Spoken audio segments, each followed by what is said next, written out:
에스라서 3장 말씀. 이스라엘 자손이 각자의 성읍에 살았더니 일곱째 달에 이르러 일제히 예루살렘에 모인지라.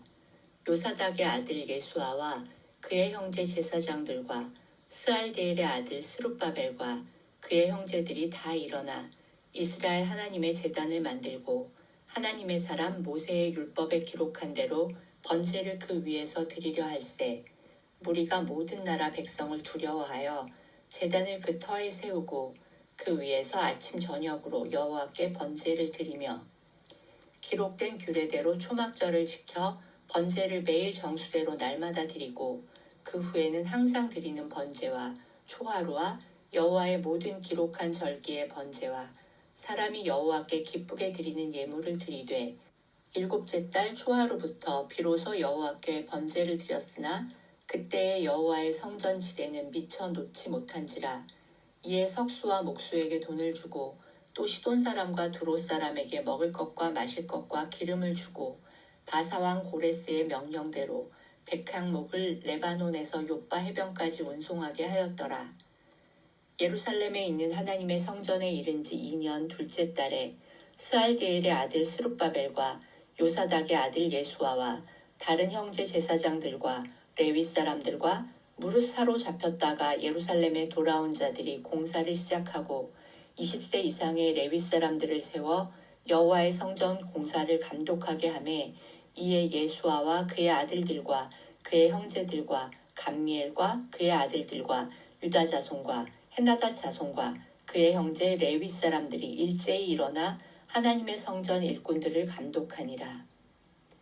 건축자가 여호와의 성전의 기초를 놓을 때에 제사장들은 예복을 입고 나팔을 들고 아삽 자손 레위 사람들은 제금을 들고 서서 이스라엘 왕 다윗의 규례대로 여호와를 찬송하되 찬양으로 화답하며 여호와께 감사하여 이르되 주는 지극히 선하심으로 그의 인자하심이 이스라엘에게 영원하시도다 하니 모든 백성이 여호와의 성전 기초가 놓임을 보고 여호와를 찬송하며 큰 소리로 즐거이 부르며 제사장들과 레위 사람들과 나이 많은 족장들은 첫 성전을 보았으므로 이제 이 성전의 기초가 놓임을 보고 대성통곡하였으나 여러 사람은 기쁨으로 크게 함성을 지르니 백성이 크게 외치는 소리가 멀리 들리므로 즐거이 부르는 소리와 통곡하는 소리를 백성들이 분간하지 못하였더라.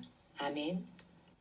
에스라서 1장은 페르시아 왕 고레스에 의해서 바벨론이 멸망을 하고 바벨론에서 포로 생활을 70년 동안이나 했던 이스라엘 백성을 자신의 조국 예루살렘으로 돌아가도록 허락을 해주는 것으로 시작을 하고요. 2장은 그렇게 돌아갔던 백성들의 면면을 열거하고 있습니다. 오늘 본문인 3장은 성전 재건을 위한 기초 작업이 시작되는데요. 각자의 성읍에 살았던 이스라엘 자손들이 일곱째 달에 일제히 예루살렘에 모이는 것으로 첫 구절이 시작됩니다. 유대력 7월은 나팔절, 속죄일, 초막절이 있는 신성한 달인데요. 특히 초막절은 출애굽한 이스라엘이 광야에서 초막을 짓고 살았던 것을 기억하고 또 감사하며 그때 지켜주셨던 하나님께 감사하는 절기예요. 어쩌면 70년의 포로 생활은 그들의 초막의 삶으로 고백하면서 그동안 지켜주시고 이 땅으로 다시 돌려보내신 하나님께 대한 감사의 고백이겠죠. 바벨론 포로 시절 다니엘이 70년 후에 회복에 대한 말씀을 믿고 그날을 기다렸던 것은 그에게 말씀이 있었기 때문이었습니다. 오늘 그 모세의 율법에 기록된 대로 번제를 드리려고 하는데요. 신명기 16장 말씀에 따르면 이들은 반드시 예루살렘에서 제사를 드려야 했기에 포로 시절부터 회당이 지어져 있었다고는 해도 율법에 근거한 번제를 드릴 수는 없었기에 이들이 고향으로 돌아와 유대의 명절을 맞이하여 제사를 드렸다는 것은 하나님과의 관계의 회복을 의미하는 것일 것입니다. 그런데 21세기를 살고 있는 우리들에게 2500년 전 이들의 역사가 무슨 상관이 있을까요? 토요일에 보니엠의 Rivers of Babylon이란 팝송을 나누었었는데요. 원래는 자메이카 그룹 멜로디언스의 레게 음악을 보니엠이 1978년에 디스코풍으로 다시 내놓은 것이에요. 자메이카인들에게 레게는 단순히 즐기는 음악이 아니라 삶의 철학과 가치관, 종교적 신념의 표현이자 전파 수단이었어요.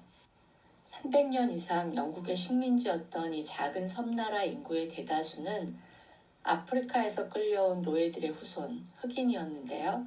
타락한 서구를 벗어나 가난과 불평등이 없는 이상향 아프리카로 회귀하자는 그들의 캐치프레이즈는 과거 유대인이 겪었던 고난을 바로 자신들, 자메이카인들의 고통으로 재해석한 것이라고 볼 수 있죠.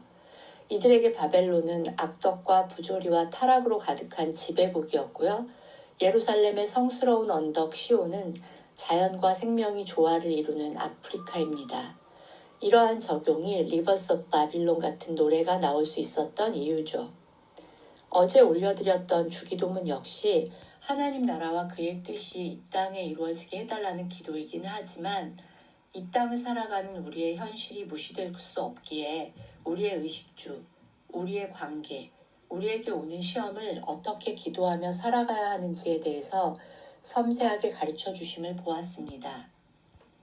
믿음이란 명사가 아니라 동사란 말처럼 성경 말씀 역시 2000년, 3000년 전의 시대를 이해하면서 동시에 오늘 나에게 그리고 이 시대에 접목시킬 수 있을 때 힘을 가지게 됩니다.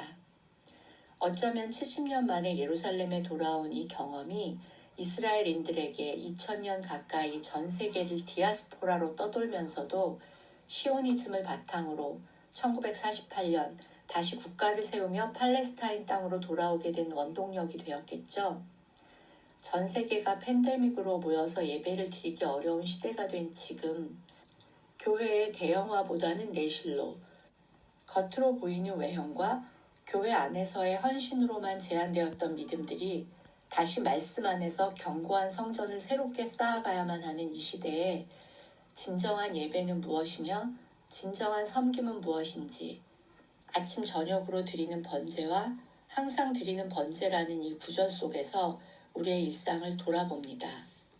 어느 교회의 교인이며 장로, 권사, 안수집사 같은 직분에 앞서서 나는 아침 저녁으로 어떤 일에 가장 많은 시간을 쏟는가, 내가 항상 관심을 가지고 있는 것이 무엇인가를 보면 나의 실체가 드러납니다.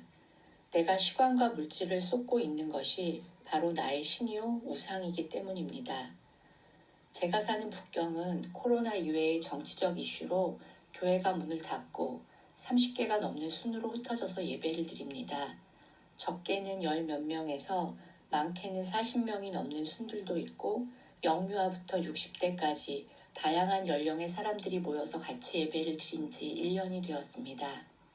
집을 열고 의자를 나르고 식사와 간식을 준비하고 모든 순에서 드려지는 예배의 형식은 조금씩 다르지만 우리는 그곳에서 더 큰 감사를 배워가고 있습니다. 3월부터는 예배 후에 드려지던 차세대 소그룹과 큐티 나눔 대신 성경을 한 권씩 합독하고 있는데요. 그 말씀들이 우리 삶에 새겨져 말씀으로 살아내자는 목사님의 의지에 순종하여 한 번도 걸어보지 않은 또 다른 새로운 길을 걷고 있습니다. 조금은 낯설고 불편함도 있지만 더 많은 감사의 고백들이 있는 그 모든 길의 끝에서 우리를 기다리실 주님을 생각합니다. 오늘 본문 10절에 건축자가 여호와의 성전의 기초를 놓을 때에 이들은 주의 선하심과 인자하심을 찬양합니다. 모든 이들이 기뻐하며 찬송할 때에 솔로몬의 첫 성전을 보았던 나이 많은 이들은 통곡을 하는데요. 이 통곡은 단지 지금의 기초가 초라해 보여서는 아니었을 것입니다. 회환과 감사와 기쁨과 연민이 다 합쳐진 그런 눈물이었을 것입니다. 우리가 살아가는 이 땅의 현실 역시 그러합니다. 주어진 모든 어려운 상황 속에서도 긍정과 감사로 반응하는 이들은 이미 하나님 나라를 소유한 자들입니다. 그리고 그런 사람들을 통해 그 나라는 확장됩니다.